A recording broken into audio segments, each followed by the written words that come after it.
Active listening is a diamond among the mediators and negotiators' skills. Let me explain to you why I think so. Have you ever thought about the difference between listening and hearing? Hearing is an event. It's something which happens to us as a natural process. We can hear the sound and pay no attention to it. Listening is an action. It is something that we do consciously. But the quality of listening can also significantly differ. It can be passive or active. Have you ever experienced the feeling that you have been talking to somebody and you don't feel heard and understood at all? This is the experience of being listened to passively.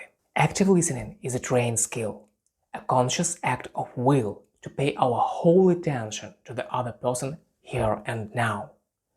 Active listening is a very energy-intensive process, and if you think that your brain will have some free RAM, for example, for an internal dialogue during active listening, I can prove you that it won't. When we listen actively, we concentrate our full attention on what a person says and how they do it.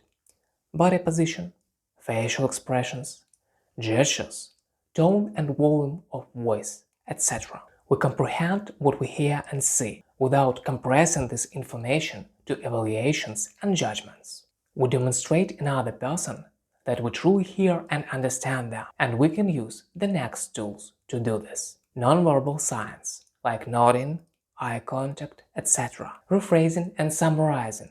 We shortly return what we have heard to understand that we got the information correctly and give another person ability to give corrections if needed. Questions.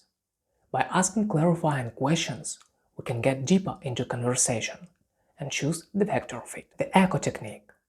We can repeat the part of the phrase we have heard to invite the speaker to move forward in the direction we need. For example, if we hear, "It was an exciting day," we can say, "exciting," to offer a person to tell more about it. Verbalizing emotions and feelings.